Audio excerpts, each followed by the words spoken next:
Eh bien, bonjour à tous et bienvenue dans les Vosges. Je vous emmène aujourd'hui à Saint-Dié, une ville que je connais bien puisque j'y suis né, et plus particulièrement sur un de ces massifs, un des massifs qui entourent la ville de Saint-Dié, celui de la Madeleine. Alors peut-être un des moins connus entre guillemets, à côté du Camber, la Bure ou le massif de l'Ormont, mais avec pas mal d'histoires à raconter dans cette belle forêt. Alors, pour les petites indications, je suis parti depuis le col du Haut-Jacques. Là, je suis actuellement, on voit derrière moi le panneau, à la Croix du Rendez-vous. Donc c'est un carrefour de plusieurs chemins de randonnée, un petit peu au-dessus du col du Haut-Jacques. Et puis, je vais me diriger pour l'instant vers la Croix Idou. Donc cette journée va être consacrée à ce massif de la Madeleine. On va y voir plusieurs points de vue très intéressants et puis aussi une histoire qui remonte à très loin jusqu'à nos jours. Je vous invite à me suivre. Allez hop, c'est parti, on y va, la Croix Idou. Elle est bien agréable aujourd'hui cette forêt vosgienne.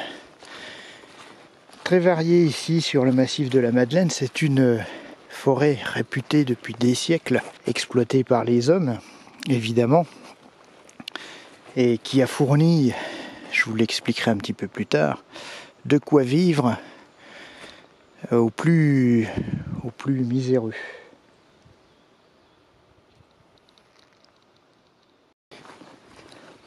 On est au début du mois de septembre, le 11 septembre exactement, et on profite encore d'une journée magnifique, ensoleillée, avec de la chaleur annoncée pour cet après-midi.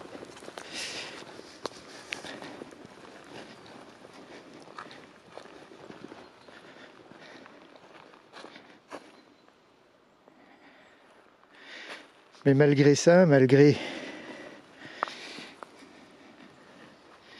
la clémence du temps, l'inquiétude est grande avec la sécheresse qui commence vraiment à décimer les forêts par ici, et par ailleurs aussi.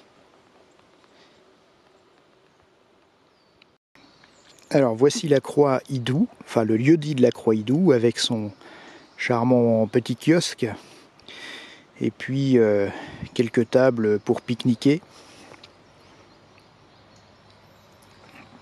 Un endroit sympathique. À mon avis, il y en a un qui a dû passer une soirée un peu mouvementée.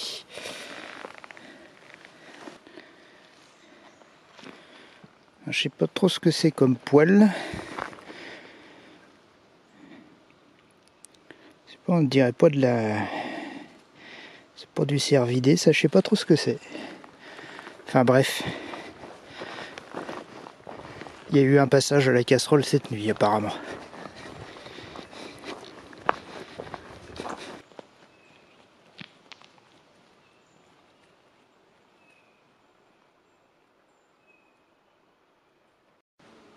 Voilà des faines de hêtre, le fruit du hêtre.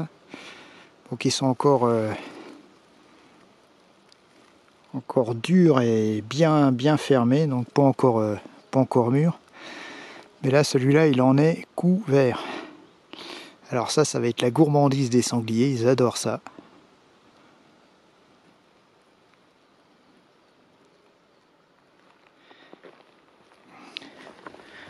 Voilà, donc il y a toujours plein de choses à voir à droite à gauche là.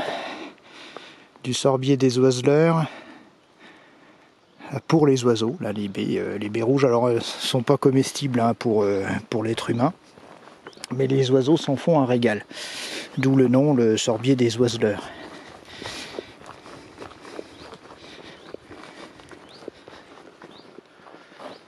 Encore, hein. Voilà, il y en a partout là, partout. Et puis ce pin solitaire. Alors on voit ici des grands arbres, il n'y en a plus tellement. Il y en a quelques-uns qui restent ici à droite à gauche. Encore une fois de plus, une conséquence de la grande tempête Lothar. qui a fait pas mal de dégâts ici. Et là on voit quelques spécimens de magnifiques pins.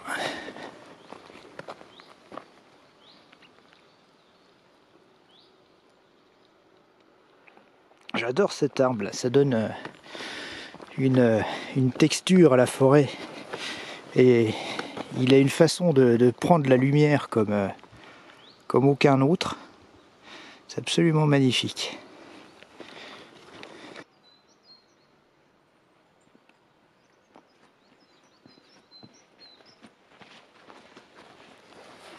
Je suis arrivé à la première roche, la roche des Fosses, à 646 mètres, avec un petit couvert forestier, mais on devrait quand même apercevoir la vallée. On va aller voir ça tout de suite.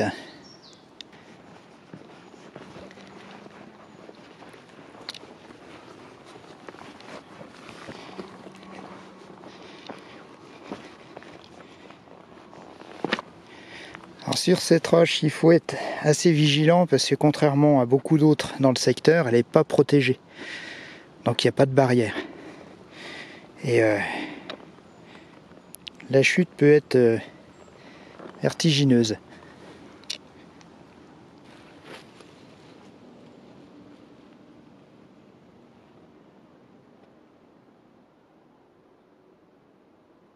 Et voilà une magnifique vue sur la vallée de la Meurthe. Alors avec Saint-Dié qui se trouve hop par là-bas.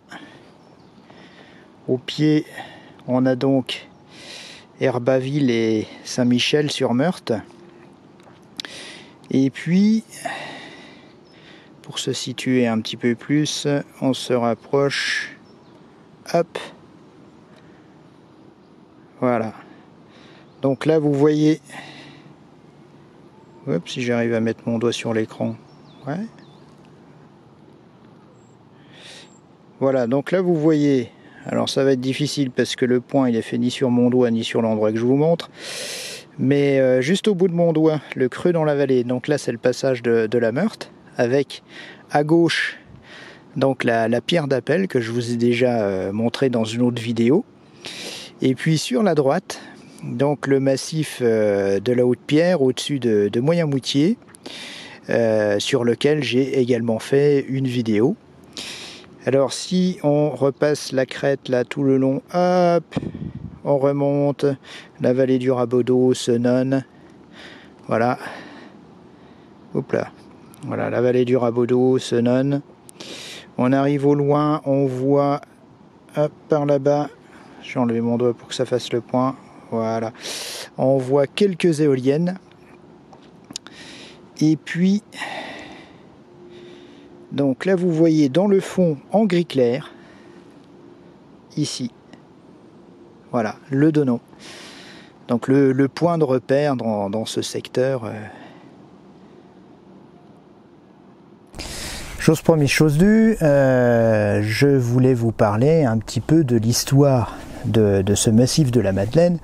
Et déjà en premier lieu, pourquoi ça s'appelle la Madeleine? Eh bien, au Moyen-Âge, une madeleine était un dérivé du mot maladrerie. C'est-à-dire que c'était un endroit où étaient cantonnés les proscrits, les bannis en raison de certaines maladies comme la lèpre ou la peste. Donc ce massif était un endroit où vivait une communauté de lépreux. Alors ça remonte assez loin puisque en 886 Sainte Richarde, qui n'était encore pas sainte à cette époque-là, mais qui le deviendra, Richarde d'Andelot, donc qui est la fondatrice de l'abbaye d'Andelot, de l'abbaye des chanoinesses d'Andelot, mais aussi de façon plus générale reine de France et impératrice d'Occident, puisqu'elle avait épousé Charles le Gros en 862. Donc Richard avait obtenu possession du ban d'Étival et de l'abbaye d'Étival, et elle avait fait don de ce massif forestier à l'entretien des communautés proscrites, donc qui vivaient là juste en dessous du côté d'Herbaville, donc sur le piémont de la montagne. Alors, comment vivaient ces gens-là? C'est quand même terrible ce qui leur arrivait. Ces lépreux étaient bannis de la société civile, c'est-à-dire que civilement, c'était des gens morts, des morts vivants, quoi, si on veut.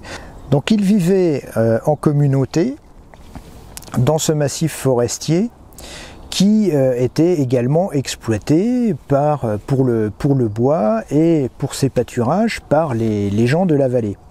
Alors, il était imposé aux lépreux de se signaler. Alors souvent on dit, je sais pas, vous connaissez certainement l'histoire de la cresserelle, hein, ils étaient obligés d'agiter une cresserelle pour faire du bruit, pour prévenir de leur présence, pour que les gens puissent sachent qu'ils étaient là et ne pas les approcher pour pas contracter la maladie. Donc, mais bon, c'était pas uniquement par cresserelle, ils devaient faire du bruit par n'importe quel moyen. Alors ce qui se passait, c'est que l'exploitation forestière se fait principalement en hiver. La coupe du bois se fait à partir du mois de novembre, et le débardage vers le mois de février. Donc pendant l'hiver, ces communautés redescendaient au bas sur le piémont dans les communautés au pied de la montagne. Et puis l'été, ils investissaient la forêt sur le massif et se rendaient utiles en gardant les troupeaux qui étaient en libre pâture et en apportant une surveillance des bois. Alors cette communauté déchue du droit obéit donc à ces interdits de contact, comme je vous l'ai expliqué, et d'échange avec les bonnes communautés, mais en échange, celles-ci leur doivent charité chrétienne. Donc doivent leur apporter nourriture, obol, pour pouvoir survivre en dehors des communautés saines qui sont dans la vallée, dans les villes et dans les villages. Voilà. Alors évidemment, cet obol et cette charité va attirer des convoitises, et il n'est pas rare qu'à certains moments, des razzias de brigands viennent s'emparer de ces obols et de cette nourriture au détriment de cette population déjà bien accablée. Voilà, donc voici le pourquoi du comment du nom de la Madeleine, donc qui était dû à la maladrerie de lépreux qui était cette communauté qui vivait donc à cet endroit. Maintenant, on va aller un petit peu plus loin, voir d'autres roches, et puis connaître aussi d'autres histoires un peu plus sombres.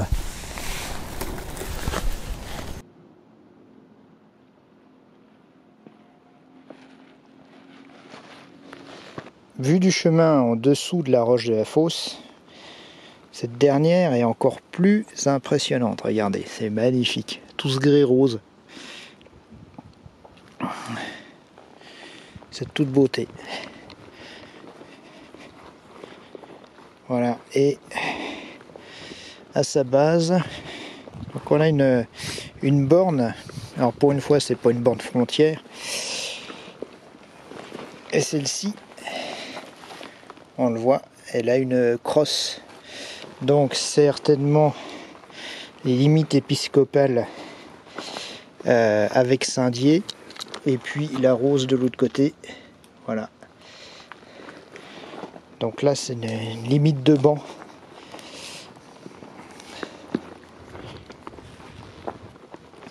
Et on voit là c'est magnifique là. La faille qui remonte jusqu'au promontoire d'où je vous parlais tout à l'heure.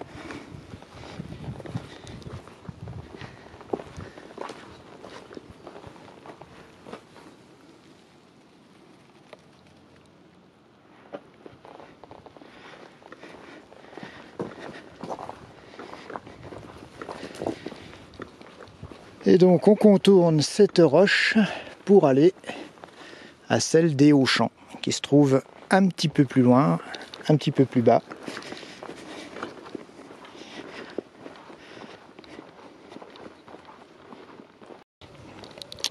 arrivé à la roche des Hauts-Champs. Alors on est juste un petit peu plus bas, on est à 579 mètres par rapport à la précédente. Et là aussi, quand on arrive à des endroits comme ça, encore un superbe balcon.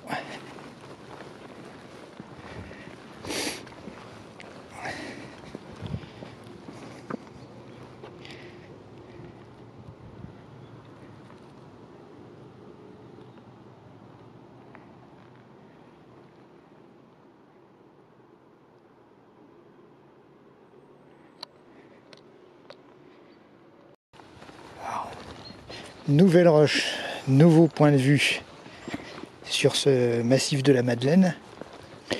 La roche de la Biche à 625 mètres.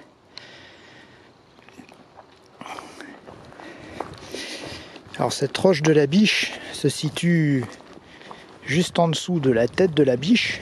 On va pas se fatiguer à trouver 36 000 noms non plus. Et c'était pour les anciens, où ça doit toujours marcher si on y réfléchit un peu, ça servait de point météo. Alors, je vais vous expliquer ça un petit peu plus en détail. Vous voyez tous ces promontoires, ce massif de la Madeleine, vraiment très sympa pour ça justement. On profite de magnifiques vues sur la vallée.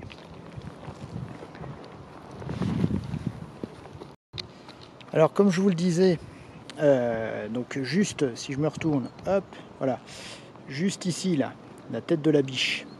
Donc c'était un repère qui servait aux anciens. Quand le sommet commençait à noircir, surtout en période hivernale, c'était annonciateur de grosses précipitations et de tempêtes.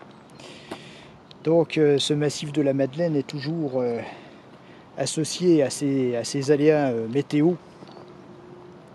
Et c'est dû au positionnement du massif et des vallées qui sont de chaque côté, donc qui influent sur le courant des vents et leur force.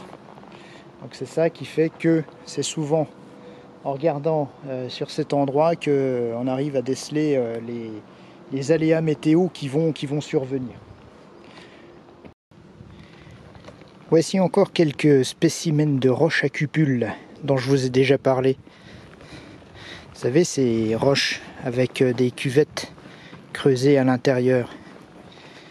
Alors pour certaines, de façon tout à fait naturelle, et pour d'autres, comme on peut voir, peut-être celle-ci, avec une petite rigole d'écoulement, généralement creusée par l'homme, et souvent pour des rites celtiques. Donc ce qui montre aussi que ce massif de la Madeleine, dont je vous ai parlé pour son histoire moyenâgeuse, a une histoire humaine qui remonte encore bien plus loin. Maintenant je me dirige vers la roche de Billet, encore un autre point de vue. Et puis là je profite du sous-bois avec ces sapins encore verts. Il y en a encore quelques-uns dans les Vosges, ouais. Et puis cette douce atmosphère de fin d'été.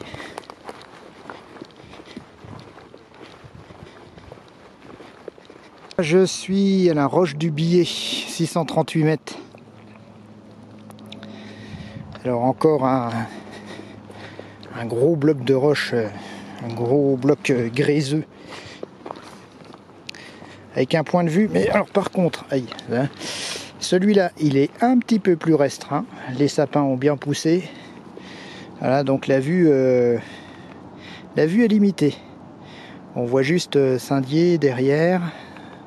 On devine, je pense que tout à l'heure, on aura une vue un petit peu mieux sur la ville de Saint-Dié.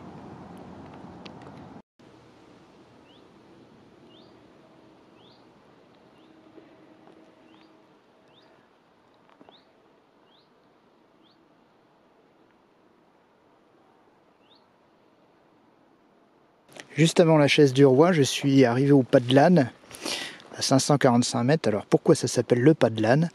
Eh bien parce que sur le chemin dans la roche, vous avez voilà, le pas de l'âne qui est gravé. Alors ça remonte encore à une légende des temps anciens, et en fait ce serait les traces du sabot de l'ermite de la solitude, un ermite qui vivait là, qui aurait été tenté par le diable, et ce diable aurait eu les fesses bottées par l'âne de l'ermite. Voilà, en gros, parce que j'ai plus la légende exacte, j'ai pas retrouvé, enfin j'essaierai de retrouver ça.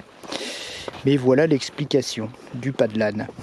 Alors là, on va arriver à la chaise du roi, qui s'appelle comme ça parce qu'il y a une roche qui ressemble un peu à un fauteuil et sur lequel se serait assis, selon l'histoire locale, ce sacré Charlemagne au cours d'une chasse dans ce massif.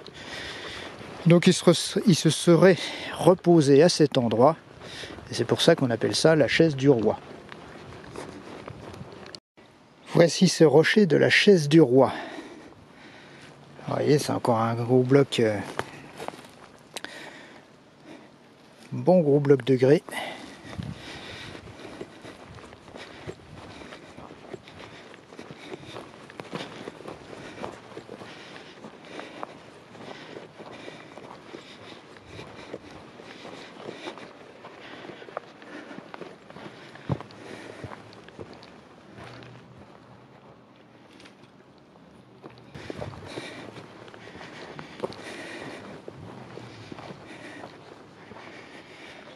Bon, voilà. Alors effectivement, oui, on a un bloc de roche, bon, qui a certainement s'est détérioré, mais qui peut servir, d'ailleurs, j'ai pas hésité à le faire, qui peut servir de fauteuil. Et donc, après notre brave Charlemagne, ça va être à mon tour de m'asseoir à cet endroit pour faire ma petite pause repas. Alors dommage, parce que la vue sur Saint-Dié est encore à cet endroit voilà, bouché. Bon, alors on va pas se plaindre parce qu'il y a des arbres, mais là je pourrais pas vous en faire voir plus.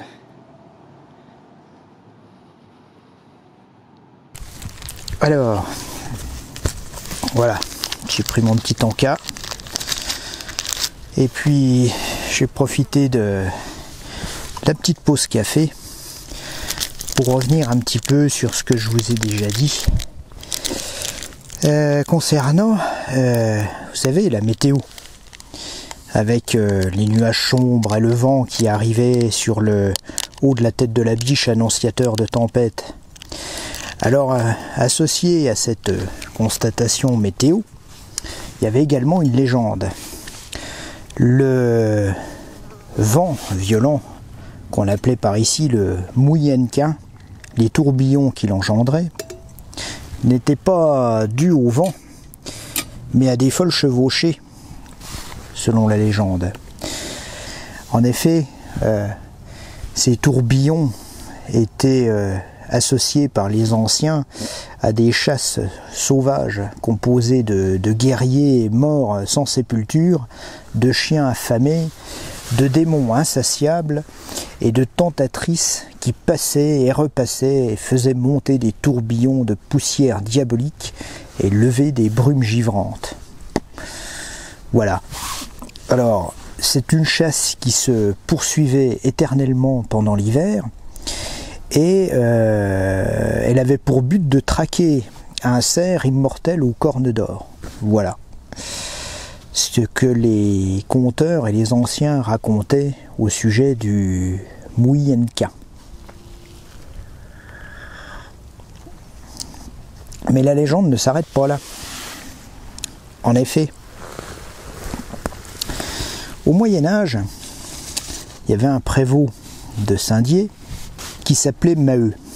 Ce Maheu était également le neveu du duc de Lorraine.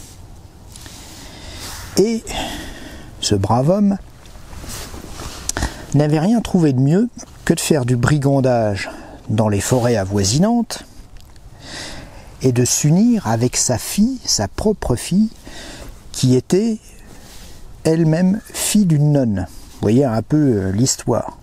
Du coup, l'évêque de Toul excommunie Maheu. Pour se venger, Maheu tue l'évêque de Toul.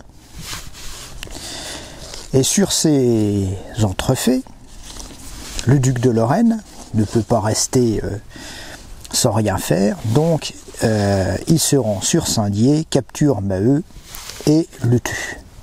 Une sombre histoire qui habite donc cette forêt de la Madeleine.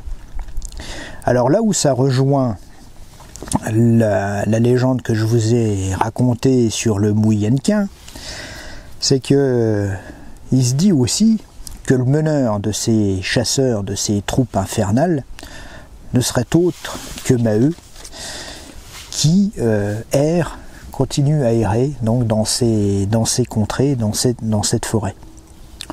Comme quoi, on est à l'abri de rien, même si ça paraît tranquille. Ça peut peut-être donner des idées pour faire un bivouac la nuit. Des bonnes histoires à raconter au coin du feu, ça. Et puis, quelque chose d'autre aussi que je voulais préciser. Concernant notre Richard de Souabe, dite Sainte Richarde d'Andelot. Voilà.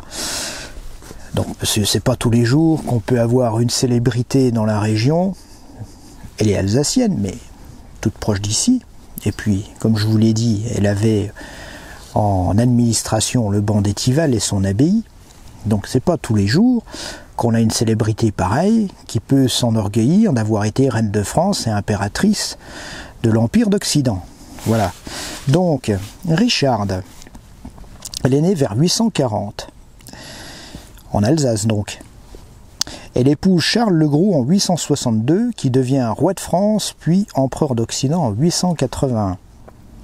Au début du règne, tout va bien. Richarde fait preuve d'un sens politique assez aigu et peut s'enorgueillir de quelques victoires politiques. Mais peu de temps après ce mariage, les choses se dégradent, la situation politique de l'Empire se dégrade, et notre brave Charles le Gros devient complètement paranoïaque. Il voit le mal partout, il a des doutes sur sa femme, jusqu'à tel point qu'il va répudier sa femme, l'accusant d'adultère. Alors dans ces conditions, évidemment, le procès est à l'époque assez violent, donc notre Richarde est passé non pas à la question mais à l'ordalie.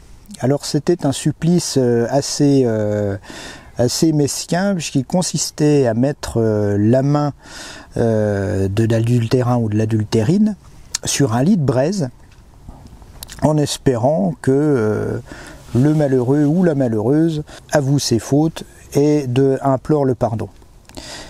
Ce qui s'est passé avec Richarde, c'est qu'elle n'a absolument rien senti. Qu'à cela ne tienne, Charles le Gros répudie sa femme et l'envoie au fin fond des forêts vosgiennes, dans son fief, en espérant qu'elle y finisse ses jours. Heureusement pour elle, ce brave paranoïaque de Charles le Gros est remercié quelques années plus tard, et Richarde se verra réhabilitée quelque temps après. Après sa mort, elle sera canonisée en 1049 par le pape Léon IX, également un gars du coin. Ça, on aura peut-être l'occasion d'en reparler une autre fois. Voilà pour quelques précisions concernant Richarde, Sainte Richarde, un des personnages historiques les plus importants en Alsace, avec Odile, évidemment.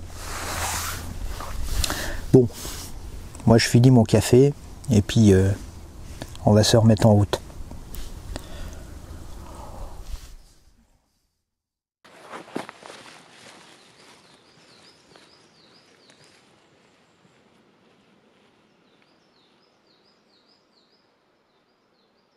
Voici que se profile à l'horizon toute proche la fontaine de la solitude. Alors j'ai pas vu beaucoup de points d'eau, pour ne pas dire que j'en ai pas vu du tout. sur le parcours que j'ai fait. Et celui-là, ça doit être le seul. Par contre, j'entends pas grand-chose là.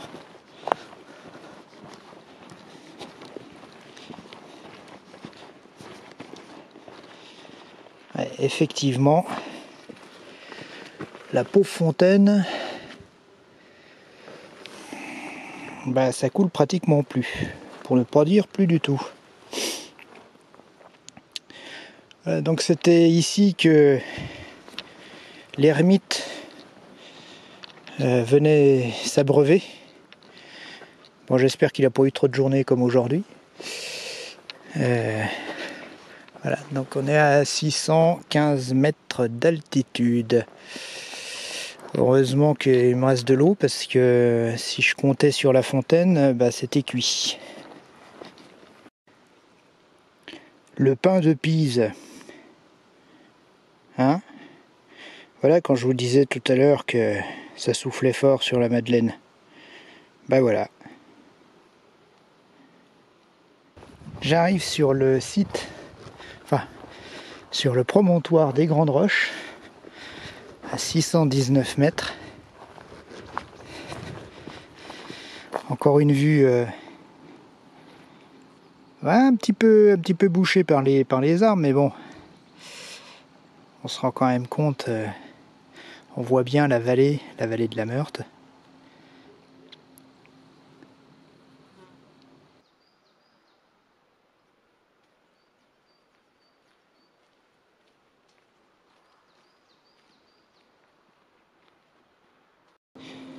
Voilà, je savais bien que j'allais trouver enfin une trouée pour avoir une vue un petit peu meilleure sur la vallée. Alors là, je vais pas filmer ma descente, sinon ce serait dans le bêtisier.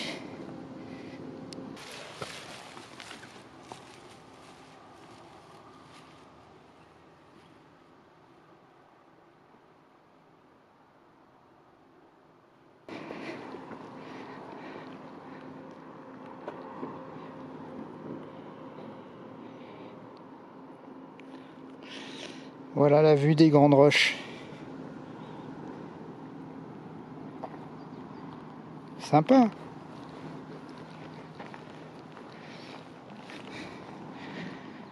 Alors décidément, bon bah, Saint-Dié sera resté caché à la vue, parce que Saint-Dié est, hop là, derrière les sapins là.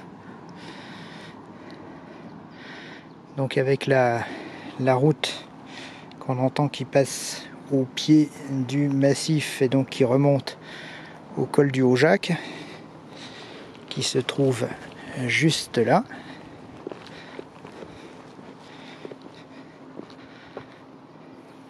Voilà, donc là, hop, ici, par ici. Et le Haut-Jacques,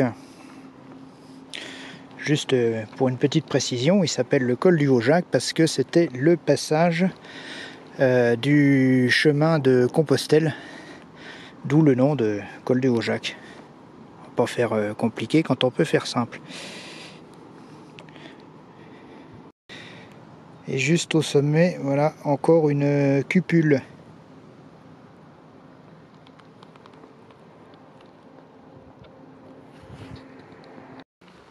Allez, dernière roche, dernier balcon de la journée sur ce circuit. La roche du Gros Rhin, 636 mètres. Voilà. Et là, pour le coup, la vue est bien dégagée. Avec le petit village de Rougiville en bas. Et puis Tintru avec son clocher un petit peu plus loin.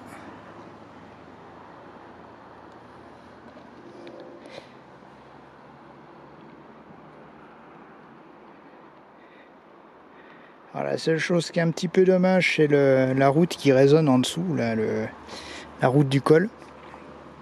Mais bon. Magnifique paysage.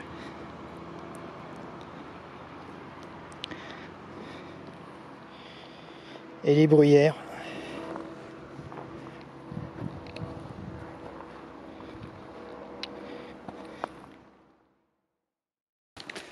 Voilà, cette randonnée sur le massif de la Madeleine prend fin. J'espère que vous avez apprécié les images que je vous ai proposées. Si le cœur vous en dit, je laisse en description la trace de cette randonnée. Elle est très accessible, il n'y a pas beaucoup de dénivelé, c'est relativement plat. Donc sans difficulté, avec de très jolis chemins. Donc n'hésitez pas. En plus, autour de Saint-Dié, c'est un des massifs les moins fréquentés, donc très agréable pour randonner. Voilà, écoutez, je vous ai tout dit. J'espère que ça vous a plu. Et puis je vous donne rendez-vous pour une prochaine randonnée. Je ne sais pas où encore, mais toujours avec le plaisir de vous proposer ces petites sorties. Merci à vous en tout cas de m'avoir regardé, et puis à bientôt.